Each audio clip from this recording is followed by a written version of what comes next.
My name is Julia, and I'm one of the children's librarians here at the Portland Public Library. And today, I'm going to be reading Chrysanthemum by Kevin Henkes, published by Green Willow Books.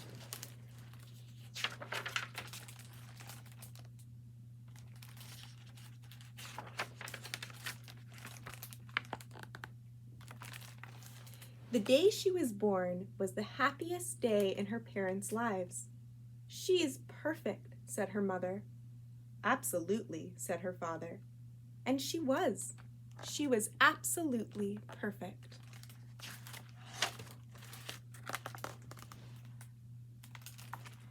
"Her name must be everything she is," said her mother.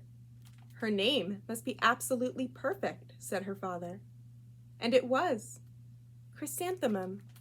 Her parents named her Chrysanthemum.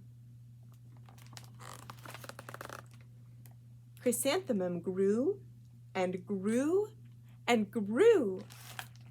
And when she was old enough to appreciate it, Chrysanthemum loved her name.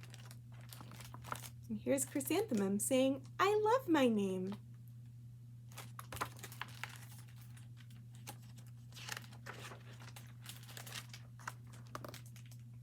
She loved the way it sounded when her mother woke her up. She loved the way it sounded when her father called her for dinner. And she loved the way it sounded when she whispered it to herself in the bathroom mirror. Chrysanthemum, chrysanthemum, chrysanthemum.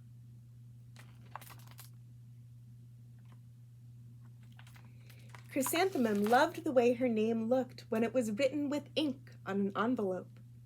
She loved the way it looked when it was written with icing on her birthday cake. And she loved the way it looked when she wrote it herself with her fat orange crayon. Chrysanthemum, chrysanthemum, chrysanthemum.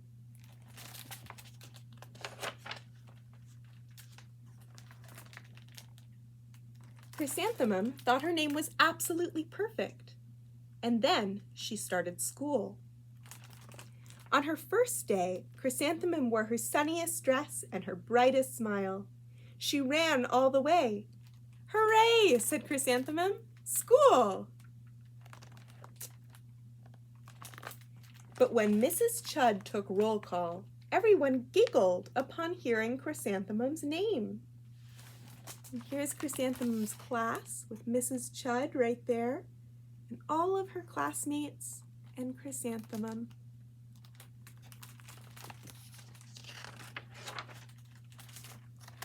"It's so long," said Joe. "It scarcely fits on your name tag," said Rita, pointing. "I'm named after my grandmother," said Victoria. "You're named after a flower." Chrysanthemum wilted.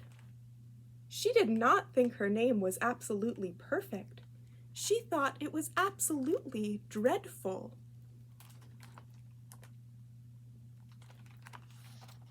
The rest of the day was not much better. During nap time, Victoria raised her hand and informed Mrs. Chudd that Chrysanthemum's name was spelled with 13 letters. "That's exactly half as many letters as there are in the entire alphabet," Victoria explained. "Thank you for sharing that with us, Victoria," said Mrs. Chudd. "Now put your head down."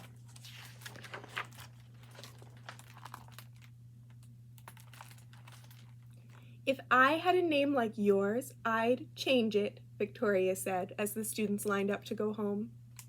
"I wish I could," thought Chrysanthemum miserably.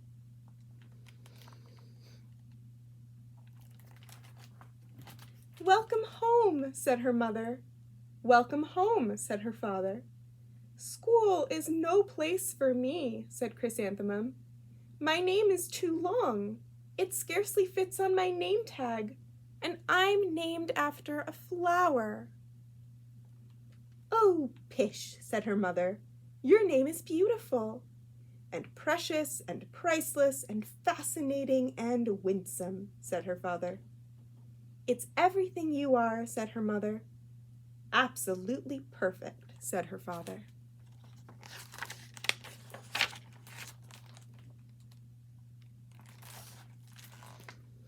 Chrysanthemum felt much better after her favorite dinner, macaroni and cheese with ketchup, and an evening filled with hugs and kisses and parcheesi.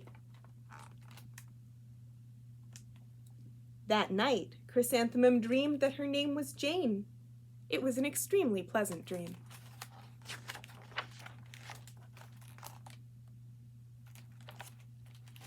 The next morning, Chrysanthemum wore her most comfortable jumper. She walked to school as slowly as she could. She dragged her feet in the dirt. Chrysanthemum, chrysanthemum, chrysanthemum, she wrote. She even looks like a flower, said Victoria as Chrysanthemum entered the playground. Let's pick her, said Rita, pointing. Let's smell her, said Joe.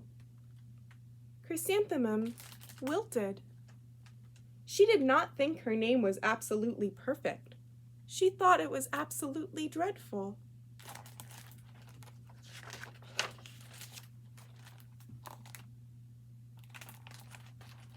The rest of the day was not much better. During nap time, Victoria raised her hand and said, "A chrysanthemum is a flower. It lives in a garden with worms and other dirty things." "Thank you for sharing that with us, Victoria," said Mrs. Chudd. "Now put your head down." "I just cannot believe your name," Victoria said as the students lined up to go home. "Neither can I," thought Chrysanthemum miserably.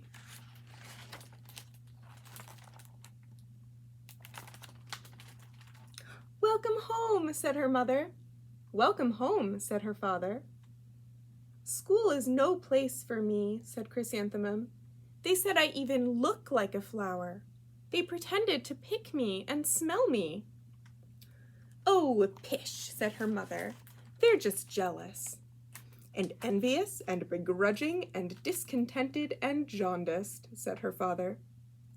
"Who wouldn't be jealous of a name like yours?" said her mother. "After all, it's absolutely perfect," said her father. Chrysanthemum felt a trifle better after her favorite dessert, chocolate cake with buttercream frosting, and another evening filled with hugs and kisses and parcheesi.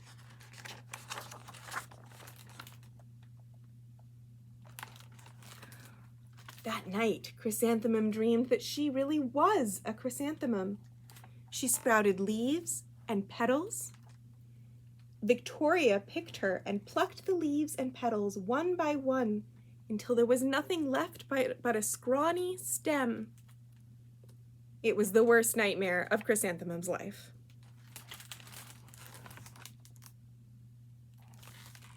Chrysanthemum wore her outfit with 7 pockets the next morning. She loaded the pockets with her most prized possessions and her good luck charms. Chrysanthemum took the longest route possible to school. She stopped and stared at each and every flower. "Chrysanthemum, chrysanthemum, chrysanthemum," the flowers seemed to say.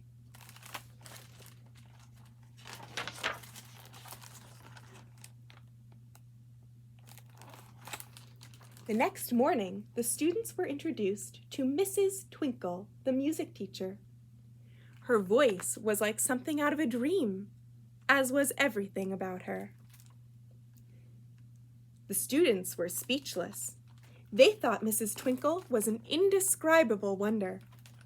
They went out of their way to make a nice impression. On the board it says, "Music is my life."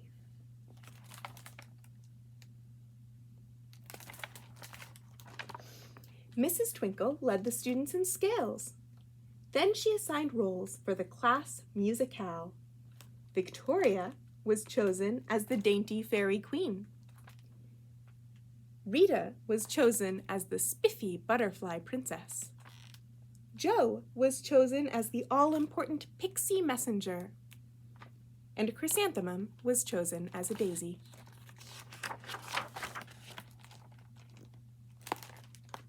"Chrysanthemum's a daisy, chrysanthemum's a daisy," Joe, Rita, and Victoria chanted, thinking it was wildly funny.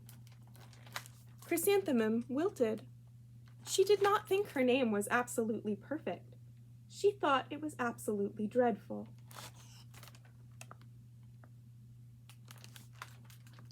"What's so humorous?" asked Mrs. Twinkle.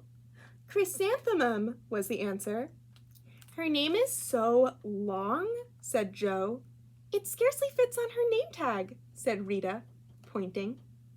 "I'm named after my grandmother," said Victoria. "She's named after a flower."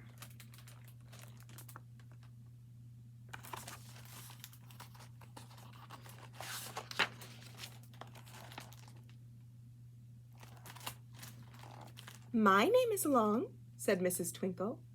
"It is," said Joe. "My name would scarcely fit on a name tag," said Mrs. Twinkle. "It would," said Rita, pointing. "And," said Mrs. Twinkle, "I'm named after a flower, too." "You are?" said Victoria. "Yes," said Mrs. Twinkle. "My name is Delphinium. Delphinium Twinkle. And if my baby is a girl, I'm considering Chrysanthemum as a name. I think it's absolutely perfect." Chrysanthemum could scarcely believe her ears. She blushed, she beamed, she bloomed. Chrysanthemum, chrysanthemum, chrysanthemum.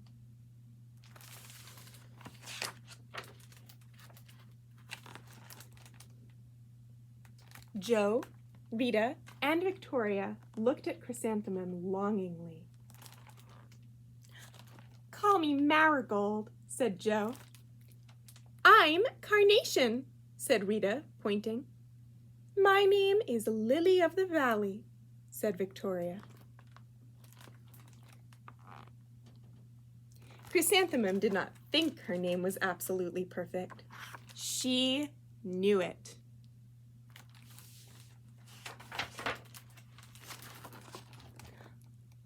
Epilogue. The epilogue is something that happens after the rest of the story. Overall, the class musicale was a huge success.